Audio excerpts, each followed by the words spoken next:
Do you want to get into real estate but don't know where to start? Do you wonder how others are living rent-free? Our guest today is Bob LaChance. Bob was a professional hockey player who has gravitated towards real estate. Find out how he started in real estate and how working with others helped him to grow in the space. Find out all of that and more today. We provide real estate investors with the tools to achieve generational wealth. Welcome to the Aim High Podcast. I'm your host, Bud Evans. Good day, High Flyers. Welcome to the Aim High Podcast. I am joined today by Bob LaChance. How you doing today, Bob? Thanks for having me. Appreciate you. Yeah, man. It's always good to have you here, buddy. Listen, I know you pretty well. We have done business together in the past, but why don't you do me a favor and give me a quick introduction? Sure. We have a hockey connection as well. That's ice hockey for everybody, not field hockey. It's ice hockey, more on that side of it. But sure, 2-second overview. Started investing back in 2004. Prior to that, I played professional hockey for 8 years, 4 years here in the U.S., 4 years in Europe. I went to Boston University as well. Won a national championship there, which was pretty cool. And then I decided to retire after my 4th year in Europe and decided to look for an industry that had not too tough barriers of entry, I should say. I left school actually 2 classes short. And I either had to go get my degree or jump into an industry that did not need a degree. So I decided to go to the route less traveled without going back to there's only 2 classes too. So instead of doing that, I jumped into real estate and fell in love with it. First day, you got a love-hate relationship with real estate. But for me, I've loved that. I started back in 2004. I'm still in it. And it's a huge passion of mine. And there's a lot of people in this world that do very well in real estate. And I also have a virtual assistant company, but obviously you're one of our clients. Yep. So I run two of those businesses. Through the years, I've helped start a couple of real estate education programs. I've done short sales. I've done flips. I've done rehabs. I've done wholesaling. I've done a lot of different stuff, invested in syndications, buy and holds, and all that good stuff. Fast forward today, I have a virtual assistant company and a real estate investment company. Those are the 2 main things I focus on. Yeah. I think you're selling yourself short when you say you just kind of worked in some real estate education programs. This is pretty huge real estate education program. Yeah. Yeah. So one of the company's name is Fortune Builders. Obviously they were the biggest real estate education program for the longest time. I helped start that company back in 2007. My main job was to run the back end of the coaching program, where partners were with Van, Paul, and Conrad, all those guys, incredible guys. They were out there selling, bringing in the students, and that was our responsibility. So my main one was to hire, train, and bring on new coaches while running the program. And then as it grew, obviously roles and responsibilities changed. But I'll tell you one thing, I've learned so much from those guys. And I know you know them, Bud, as well. Pretty impressive dude. And I have nothing but huge gratitude for all of my past experiences with all those guys. Yeah. And I came up through that coaching program. Yep. Thank you for that. Otherwise I wouldn't be where I am right now. It's changed a lot of lives. It's good. It absolutely has. Absolutely has. And it was a fantastic experience. But okay, now you're a relatively young kid. I'll say kid. Okay. And you're out of hockey and you're not going back to school. And what exactly brought you? I know the low barrier to entry, but what got you into real estate? Growing up, my father was a contractor, and there were some tough times he had. The market dropped late 80s. He went through bankruptcy. He's staying at home where my mother's bagging groceries and she's the breadwinner. So it wasn't, like I said, it wasn't all peaches and cream, but he bought some multifamily properties. Just learning from that. And he was a framer. I never really liked that. That's 100% transparent, but I knew a lot of individuals made money with it. And so as the older you get, you start reading, you start doing research, start looking at all that. I started buying books on real estate. I bought this book course on all about real estate, but all about nothing. It's a gentleman by the name of David Wisnett. I think he's still around. He's an attorney, very successful gentleman. And I just learned a little bit about what farming areas were. And I was obviously very highly motivated coming from the sports world, right? And when you set a goal, a lot of times in sports, being an athlete, when you set a goal, you attain it and you keep going. You actually blow by it and you say, oh, I can't believe that was the goal. And you keep going and going. The challenge with athletes is they don't stop and actually give yourself a pat on the back and say, hey, great job. It's what's next? What's next? What's next? Yeah. But to answer your question, real estate was, for me, it was a way to work by myself and for myself, because I hate working by myself. I like working with people. It's just like the hockey locker room. I wanted to always do something that was around people. And for me to own my own business, real estate was the easiest way, because I knew nothing about business. I came from the locker room when I was a college dropout. So that's the long and short of that. Yeah. So what was your first deal like? You know what? So I was driving around. It was like driving for dollars now, right? Well, a lot of us teach driving for dollars.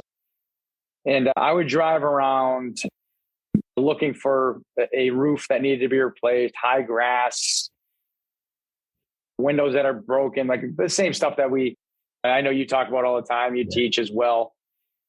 And I also was driving by a lot of these listed properties, and these listed properties sometimes were vacant. So what I would do is I would call agents on them, and I would get in and just look around, doing some due diligence at the beginning. And then there's one property on Whiting Lane in West Hartford that got a showing, opened up the door, and there's just a real bad smell of cat pee. And I'm like, all right, I remember reading in this course that it could be a good opportunity. So I'm like, so I figured out where that smell was, and I made an offer. Property's list for $185,000. I made an offer for $135,000. And I know a lot of new individuals are scared to make that first offer. Yeah. And I was too as well. I'm no different there, but what's the worst thing they could say is no, doesn't matter. So I put an offer and they accepted it. And I really was scared. You want to talk about being scared, because I'm like, all right, how am I going to finance this thing? I don't have any rehabbers, right? So I'm brand spanking new. There's no education like we have now. There's no coaching programs. There's no YouTube with all these videos and the free education out there. So I did it. Same thing we did back in the day. I picked up the newspaper. I went to the Foothills Trader. I found a mortgage broker. I find some contractors. I interview them, and then the deal started. Got the money. I had rehab funding.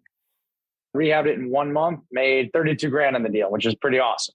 So after 2 months, I have a check for $32,000. But to be honest with you, it was lucky, and I didn't know anything what to do. Right. So I looked in the mirror and I'm like, I have no systems. I have absolutely zero any ability to find my next deal, because I'm back and forth from Home Depot every single day, probably 3 to 4 times every day. I'm doing some of the work with the contractors.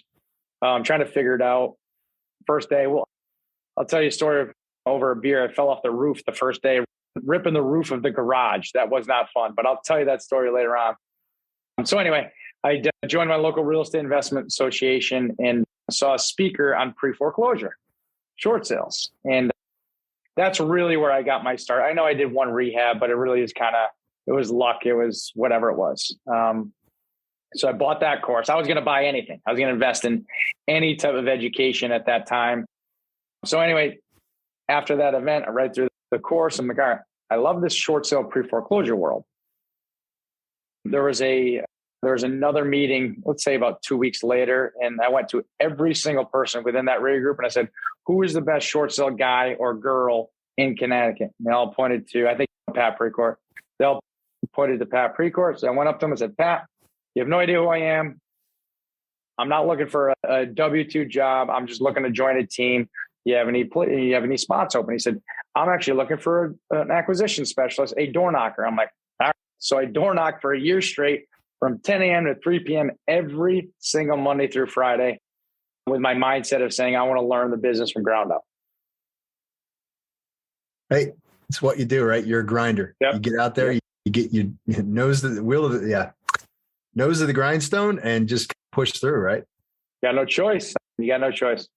That's it, man. And then you just built up from there. Yep. So from there, I did, I don't know how many, probably if I fast forward today, I probably did over, 1,500 short sale transactions. I found a door knocker, put him in my position, got another door knocker, put him in my position, and I started negotiating with banks. So now I'm doing short sales with banks. And then in 2000, I think it was 6, we helped another education company, but it was in the short sales space, running their coaching program. In 2007, this is while we're investing in running our own short sale business. We all know what happened. The sky fell in 2008, 2007, 2008, 2009, but Dan, Paul, and Conrad from Fortune Builders, it wasn't called Fortune Builders at that time, it was CT Homes, came to Pat and I and said, hey guys, I know you guys are running a successful coaching program. Because Dan would call me back and forth on short sales. Hey, I got this deal with Bank of America. What do I do? Because we were doing a high volume on that side of it. And they said, hey, you guys want to join the team? Absolutely. We had no idea. Fortune Builders it was just a name. And they were out there selling. It started with short sale course, rehab course, and then they started selling coaching. So they needed a coaching program. So that's where we came in. Awesome, man. Yeah. So I'll tell you what, let's just go right into Riva Global, because you have built that thing from nothing to, I want to use this every day, all day. Yeah. I will start. Yeah. So and I'll tell you how Riva Global, the virtual assistance company, started. Working with students in this, I think you and I spoke about 2 weeks ago, a lot of individuals that want to get into real estate. These were a lot of our students. They were either working part-time, full-time, or just extremely busy. They do the business full-time, but they're extremely busy. They want to start either scaling. They want to add more individuals on their team. We're a small business, call it what it is. So we have a certain amount of resources that we can invest in staff. So I was always looking for that. It took years upon years. I'm like, there's got to be a system. There's got to be a product. There's got to be a service out there that can help our students. So 2013, I got introduced to what a virtual assistant was. I had no idea what a VA was. And we call them VAs. So that's our lingo right now is VAs. That's real estate. Obviously, Riva Global Real Estate Virtual Assistants. That's where that came from. And so finally, 2013, I got introduced to, again, what a VA was, and a light bulb went on. I'm like, you know what? Let me try one. Let me test one. Oh, phone was ringing. Let me test one. So I tested one. They're building buyers list. They're doing some outbound dialing. This is back again, 2013. And then in 2014, light bulb went on. And I'm like, I'm going to start this as a company. I had a partner back then. So him and I started this, and all of my virtual assistants out of the Philippines. We created a sourcing recruiting team out there. We have a training team. We have a placements team, operations, HR, et cetera, out in the Philippines. So they take care of everything. I'm here in the United States. Obviously, our sales and marketing team here is in the United States, but all of our operations is over there. I head there probably 2 to 3 times a year. Before COVID, I think I was averaging about maybe 3 to 4 times a year. And then obviously COVID kind of put a stop to a bunch of stuff, but yeah, things are going great today. Great, man. Now, what's on the horizon? You know what? So we have, just to give you a little background on, we have a real estate investment company literally through that wall over there. We did 240 transactions last year on the real estate investment side. Nice. And we're looking to do 3 something this year. Obviously, we know with interest rates going up, there's going to be some tweaks and changes, but we still have a very high goal there. On the virtual assistant side, we're looking to work with more individuals, like different coaching programs, maybe different verticals in the real estate industry. The real estate profession is big. You have bookkeepers, you have property managers, you have agents, you have investors, you have SaaS companies, CRM companies, software companies, you name it, that's very expandable by getting our name out there. The unfortunate thing for us is we have a very good reputation because we care about results for our clients. Obviously, you're one of our clients, and you and I speak about that pretty often. And I think that's very important and this is one of the things that I think is really important for anybody looking for either a product or a service.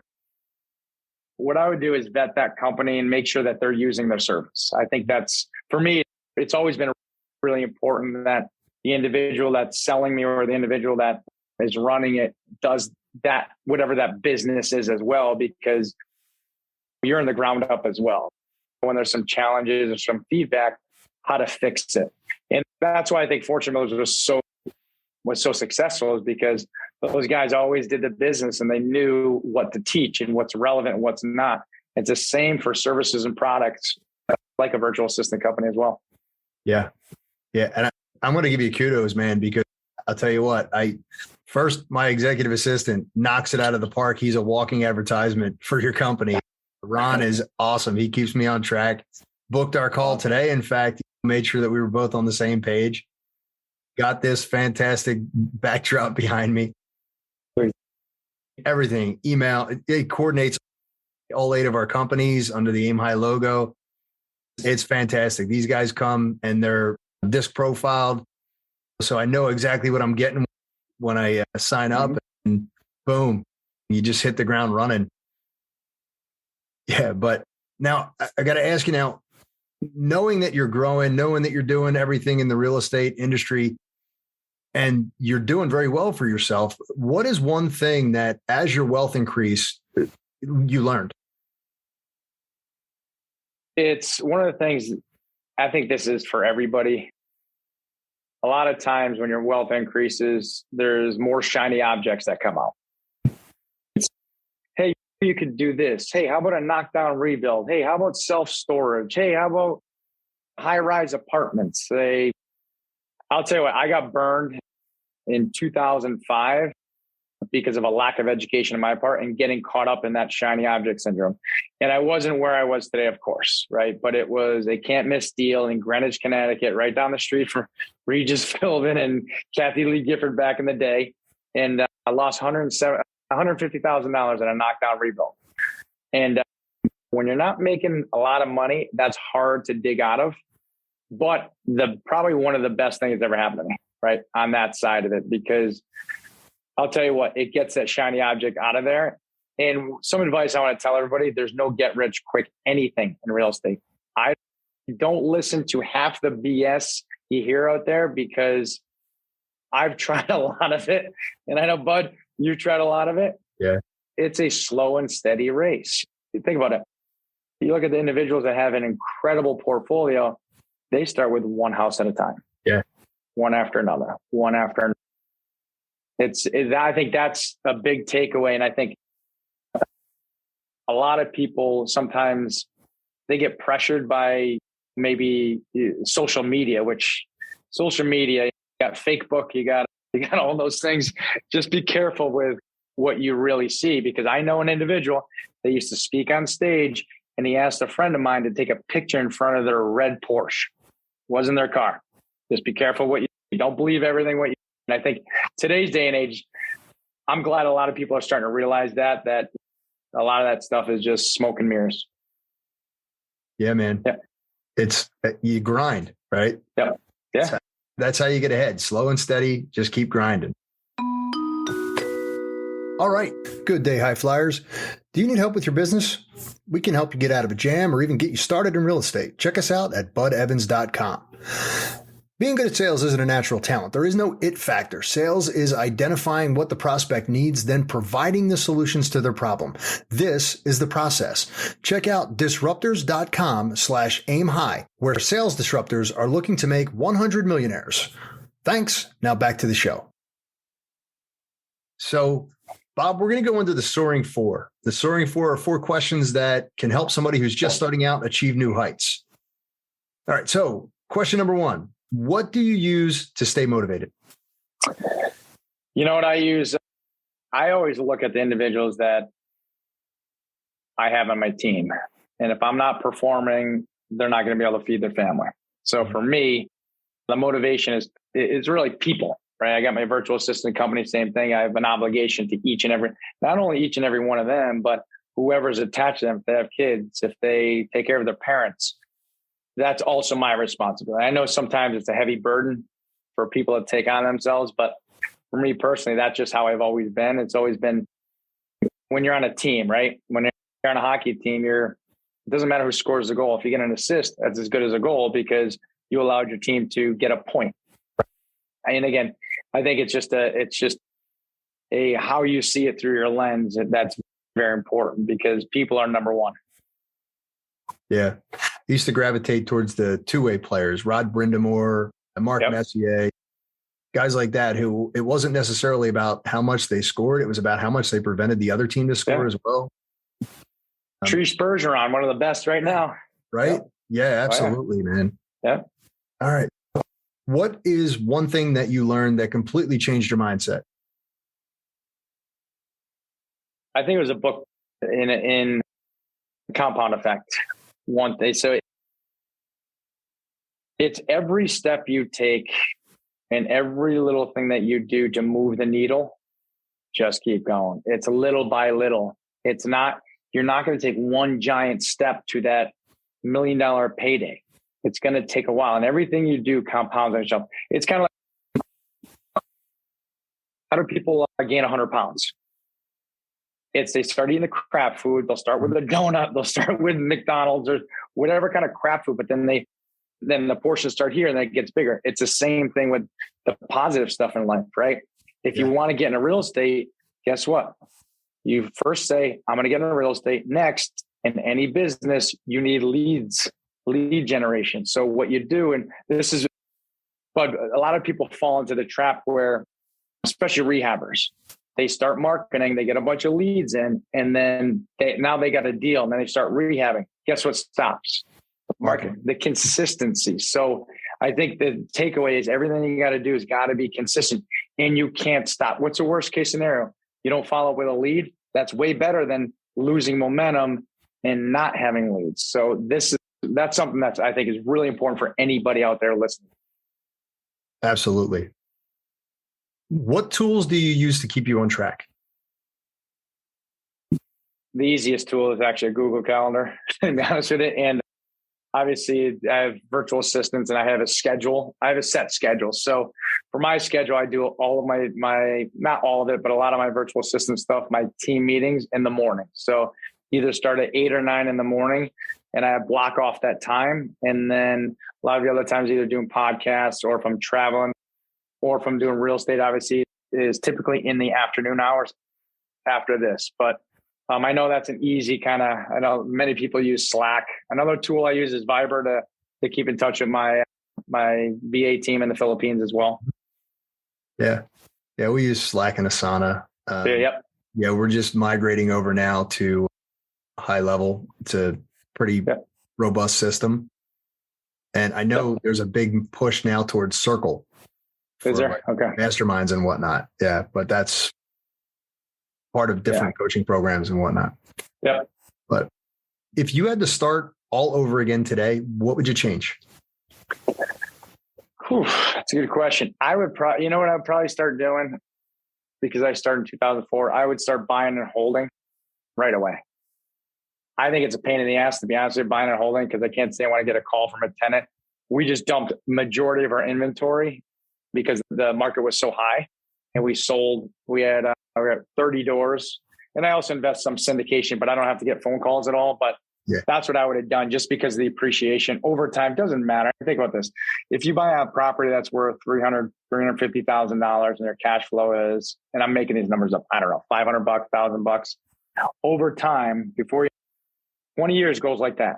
And you and I, it goes so fast. And before you know it, you'll have zero debt and you'll have an asset that's worth more than you bought it for. Even if it's the same value, guess what? Now you have $350,000 of equity in a property. So that's what I would have done. You buy 10 of those, if you buy 20 of those, you never have to work again. Or depending on what your overhead is, sitting on 3, 4, or probably about 6, 7, 8, 9, $10 million is not a bad place to be in 20 years. Yeah, man. Would you do it all over again, Bob? I would. 100%. 100%. It's a rush, isn't it? It is. It is. And you know what's funny though? And you realize that this business, real estate investing, takes you to coaching. It takes you to mentoring. It takes you to masterminds. It takes you to, I have a virtual assistant company. I never in a million years would have ever thought I'd own a company in the Philippines ever and have a virtual assistant company.